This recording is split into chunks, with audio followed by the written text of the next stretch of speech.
This video is sponsored by MiniSwap GG. I got an idea to turn one of my old Stormcasts into a Space Marine that'll be representing one of the 4 Horsemen of the Apocalypse. And with a Space Marine chapter name like the Mortifactors, death felt like the perfect choice.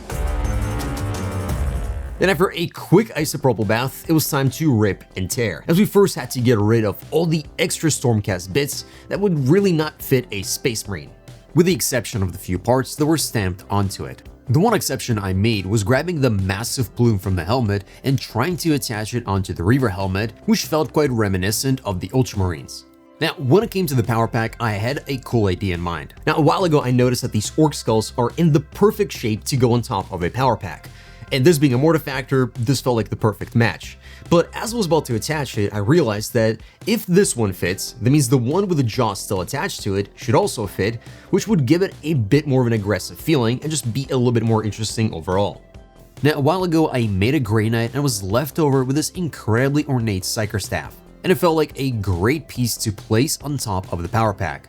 And with the Mortifactor reputation for constantly looking like a bunch of heretics, this really felt like a piece that should really help to balance that out. But unfortunately, with this new cool power pack, the head was no longer gonna fit as the plume extends all the way back, so I ended up creating some alternatives that I think will suit it much better.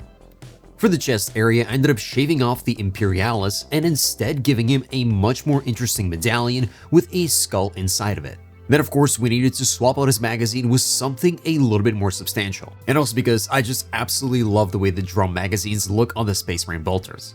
To make the weapon feel just a little bit more savage and personal, I wanted to attach a bayonet. Something about all Space Marine bolters technically having the bayonet lug always makes me want to put one on there. Now, I wanted to keep his second hand free so that he can hold the reins of the mount, but I didn't want to leave it without a weapon. So I took one of the Horse Heresy power claws and removed the side claws as well as the power attachment and essentially made a miniature blade that goes on top of his wrist, leading into the idea that this Space Marine is an absolute savage and loves to go into melee combat.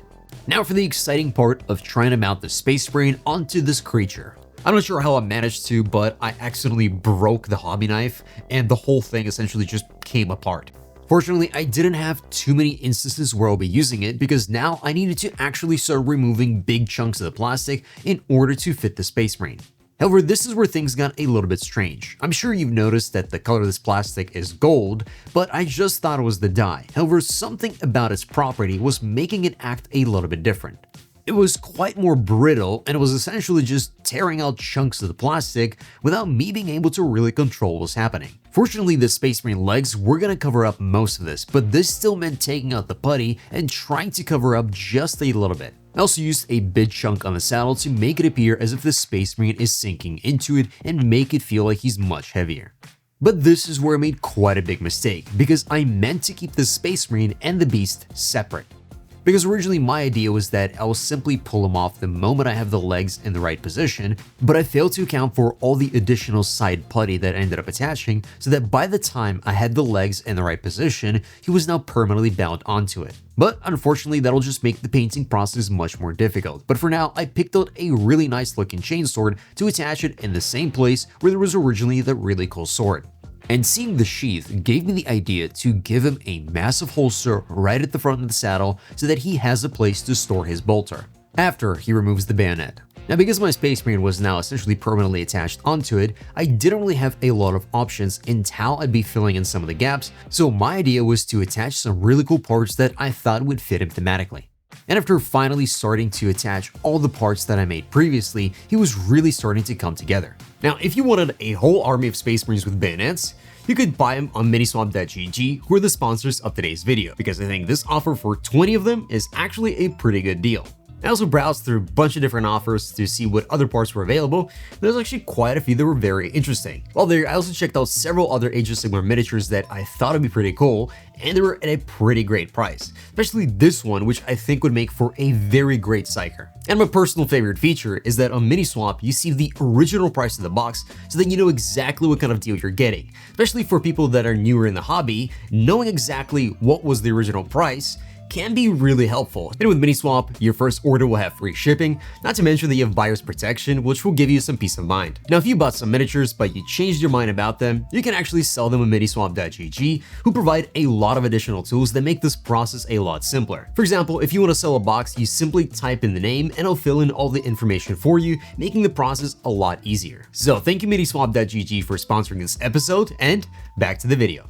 Now, I was really quite satisfied with the Space Marine, but I really wanted to do some additional modifications to the beast itself. Fortunately, I found my old hobby knife, so I was able to actually continue with this modification. When this creature was captured by the Mortifactors, it had some additional implants to make it even stronger. And extending the tradition of the Mortifactors, I placed the skull of the first beast this creature killed in battle, changing the visuals drastically as it almost made it appear as if the horns were coming from the creature itself. The idea of filling in some of the gaps, not with putty, but with additional equipment really appealed to me. So I started going through all the different bits and trying to find a bunch of cool trinkets and skulls that I thought would fit really well. It's also when I landed on the Servitor, which felt like the perfect little companion that'd be picking up all the different skulls off the ground. Then for the other side, I made sure to include a Tal skull, referencing the first time I ever heard about this chapter from a collection of different short stories. Now, when I was attaching the second arm, I chose a shoulder pad with a massive Aquila on it. Once again, really hoping to keep the Inquisition off my back with the rest of this heretical stuff. Going through all the different helmets, I think this demon skull looking one was my favorite, but it really just felt a little bit overwhelming and it completely obscured the power pack. So I ended up settling on the simplest option of just a basic Reaver helmet, but I really think I'll be using that one in a future project. Something I also learned quite recently is that some cats have bites that contain very powerful bacteria, so I thought what would be the equivalent of that in the 40k universe. So this creature bite contains flesh-eating super xenobacteria that gives clean bones the moment it spits on them. And hey, if the Space Marine thing doesn't work out, at least that creature has a podcast career ahead of it. Death is usually depicted on a white horse. It's technically supposed to be a pale green horse. So I want to go for this very alien-looking theme to the entire beast and just make it feel very deathly. I started with a very nice and desaturated looking green and used the airbrush to quickly slap on a bunch of different colors to get the idea for what I was doing. And I really tried push into the highlights of making essentially a very ghostly looking green, which was also doing a really good job of making this creature feel truly like an alien.